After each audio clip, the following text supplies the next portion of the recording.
हाँ तो मेरे प्यारे बच्चों, आज एमएस कोचिंग सेंटर में आप लोगों का स्वागत है।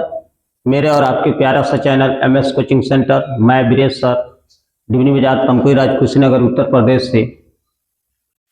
आज हम अगले लेक्चर में एक मोस्ट इंपॉर्टेंट डेरिवेशन, दो समांतर धारावाही चालक के बीच लगने वाले बल के सूत्र का निगमन करेंगे। जैसे ये क्वेश्चन कई बार परीक्षा में आ चुका है, परीक्षा की दृष्टि से अगर देखा जाए तो बहुत ही इंपॉर्टेंट है, बहुत ही इंपॉर्टेंट डेरिवेशन है। क्योंकि ये दो समांतर धारावाही चालक के बीच लगने वाला जो बल ज्ञात करना है, ये जब भी परीक्षा में पूछा है, वैसे परीक्षा में कई बार पूछा है, कई बार ये आ चुका है और ये पूरा 5 नंबर में पूछने वाला क्वेश्चन है। तो ध्यान से थोड़ा सा देखेंगे। दो समांतर धारावाही चालक के बीच लगने वाला बल परीक्षा में कई तरह से क्वेश्चन को उठाता है आपका। तो हम जानेंगे दो समांतर धारावाही चालक के बीच लगने वाला जो बल होता है वो कितना होता है। सबसे पहले अगर देखा जाए तो दो समांतर धारावाही चालक है। मान लीजिए दो समांतर धारावाही चालक है, दो समांतर धारावाही चालक, एक ये चालक है और एक ये चालक है। दो समांतर धारावाही चालक है, अनंत लंबाई की ये धारावाही चालक, अनंत लंबाई की दो धारावाही चालक है जिनकी बीच की दूरी मानकर चले कि r है। दो अनंत लंबाई की धारावाही चालक है जिनकी बीच की दूरी r है। पहले तार में प्रवाहित धारा I1, दूसरे तार में प्रवाहित धारा I2 है। माना जाए पहले जो तार है इसमें प्रवाहित धारा I1, दूसरे में प्रवाहित धारा I2 है, इनके बीच की दूरी r है। बस इसको जब परीक्षा में हम लिखेंगे तो परीक्षा में माना जरूर लिखेंगे, क्योंकि हमको जो है एग्जाम में कॉपी को आकर्षक बनाना है। और आकर्षक तभी होगा जब हम चित्र सुंदर सा बनाकर और उसका माना लिख देंगे, उसके बाद फिर डेरिवेशन चालू करेंगे। तो माना कुछ है नहीं, लिख सकते हो दो अनंत लंबाई की समांतर धारावाही चालक है जिसमें प्रवाहित धारा क्रमशः I1 तथा I2 है और इनके बीच की दूरी r है। इतना मान लेंगे। अब हम देखेंगे आगे, अगर दूसरे तार पर लगने वाले बल, चुंबकीय क्षेत्र के कारण बल लगता है, तो हम अगर पहले धारा के कारण, पहले तार में जो प्रवाहित धारा है इसके कारण दूसरे तार यानी r त्रिज्या पर, r दूरी पर उत्पन्न वैद्युत क्षेत्र अगर सबसे पहले निकाले, I1 के कारण r दूरी पर उत्पन्न वो चुंबकीय क्षेत्र, वैद्युत क्षेत्र नहीं सॉरी, चुंबकीय क्षेत्र अगर निकाले तो लिखेंगे पहले तार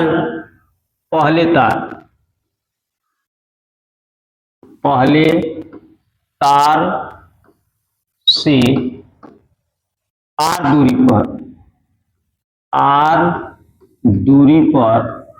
उत्पन्न चुंबकीय क्षेत्र,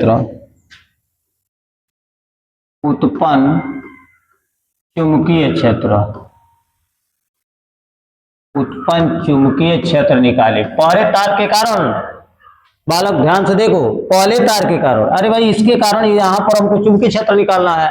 जब यह तार है इसमें धारा प्रवाहित हो रही है तो यहाँ चुंबकीय क्षेत्र इसके पास होगा ही होगा, तो इसके कारण r दूरी पर कितना चुंबकीय क्षेत्र होगा पहले वो निकाल ले। तो अगर देखा जाए तो चुंबकीय क्षेत्र का फॉर्मूला हम पढ़ चुके हैं आपका, B = μ0/2π×I/r। क्या है यह आपका किसी तार के कारण, किसी चालक तार के कारण r दूरी पर उत्पन्न चुंबकीय क्षेत्र जो पहले हम गणना कर चुके हैं, B = μ0/2π×I/r।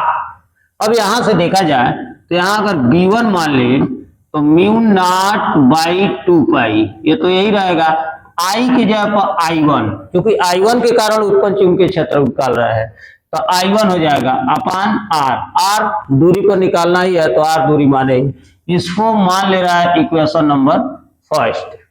अब थोड़ा गौर करें कि ये चुंबकीय क्षेत्र हम निकाले हैं mu not by 2 pi into I1 by are.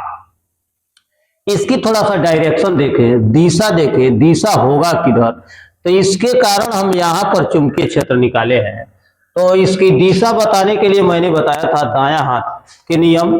दाएं हाथ के जो अंगूठा है, ध्यान से देखना, दिशा बताने के लिए आपका दायां हाथ का जो अंगूठा है, ये अंगूठा जिधर धारा प्रवाहित हो रहा है, जैसे मान कर चलिए तार है, इधर धारा प्रवाहित हो रहा है तो इस पर अंगूठा रख लो, और ये उंगली जिधर जा रही है वही चुंबकीय क्षेत्र होगा। ये एक बार और समझिए, ये कोई तार है, इस तार में धारा इधर प्रवाहित हो रही है, तो इस पर जिधर प्रवाहित हो रहा है उधर अंगूठा रख देंगे, और ये उंगली जिधर जा रही है वही उसकी चुंबकीय क्षेत्र होगा। अर्थात इसके कारण, यहाँ ध्यान देना, आपका I1 के कारण अगर देखें तो इधर चुंबकीय क्षेत्र अंदर उंगली अंदर घूम रही है, इसका मतलब यहाँ पर जो चुंबकीय क्षेत्र होगा वो होगा अंदर की तरफ, और अंदर की तरफ क्रॉस करके दिखाया जाता है कि इसका चुंबकीय क्षेत्र अंदर है। I1 के कारण दूसरे तार पर या R दूरी पर कह सकते हो, चुंबकीय क्षेत्र अंदर की तरफ होगा। यह हमारा जो निकला है B1 equal to mu not by 2 pi into I1 by R. अब अगर देखा जाए तो इस चुंबकीय क्षेत्र, इस पर चुंबकीय क्षेत्र उत्पन्न हो चुका है B1, तो इस चुंबकीय क्षेत्र के कारण, इस चुंबकीय क्षेत्र के कारण लगने वाला बल कितना होगा, तो चुंबकीय क्षेत्र लिखेंगे आपका चुंबकीय क्षेत्र B1 के कारण, चुंबकीय क्षेत्र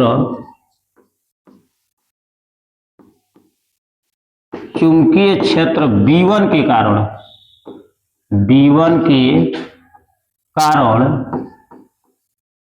के कारण यल लंबाई पर ध्यान देना, यल लंबाई पर लगने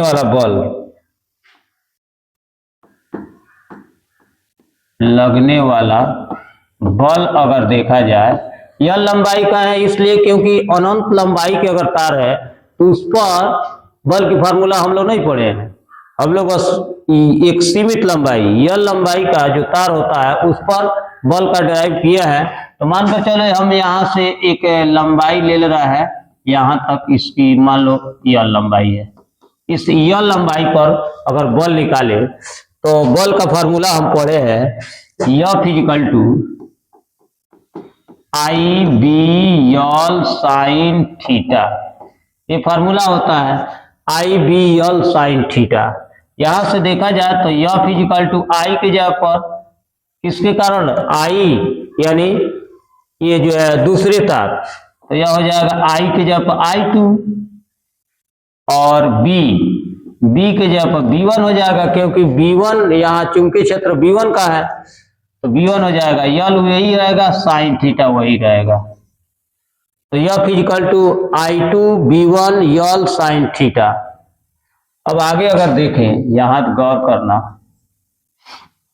तो F इक्वल टू यहां I2 उसी तरह रहने दे रहा है, I2 सेम उतार लिया है, यहाँ B1 है तो B1 का मान यहां से भर दे रहा है समीकरण 1 से, तो यह है mu not by 2 pi into I1 by R, क्या लिख देना समीकरण 1 से,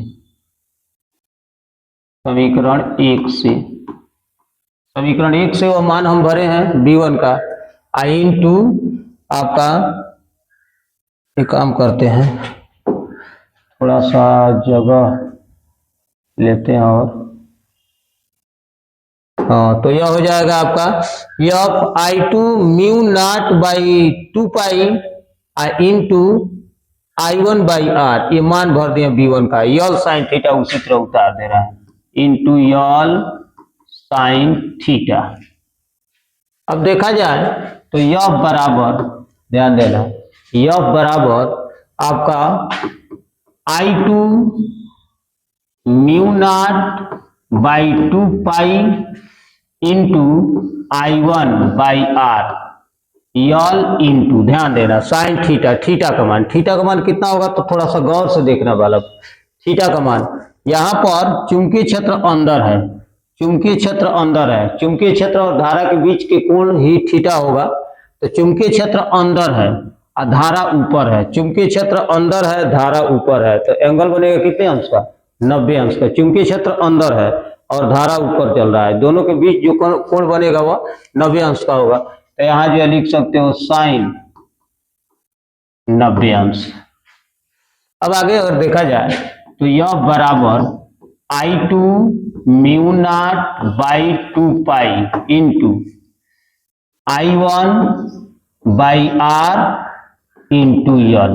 यह हो जाएगा साइन 90 अंश मान 1 होता है तो ये हट जाएगा, 1 का मल्टीप्लाई कराओगे बस उतना ही हो जाएगा। इसको ऐसे भी लिख सकते हो, यह बराबर mu naught by 2 pi into mu naught by 2 pi into I1 I2 बटे आर आई इंटू यल।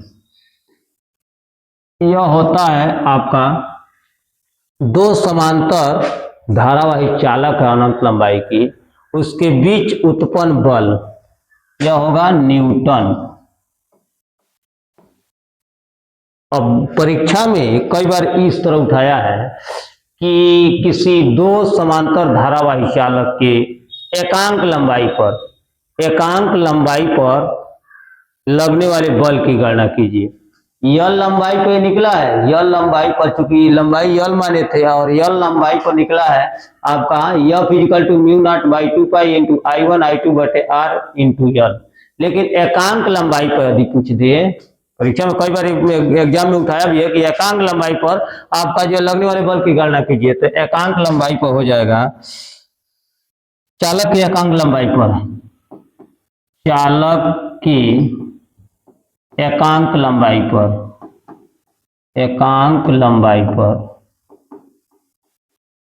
बल, तो यह यल को इधर भेज देंगे तो F बाई यल हो जाएगा I equal to mu not by 2 pi into I1 I2 बटे आर।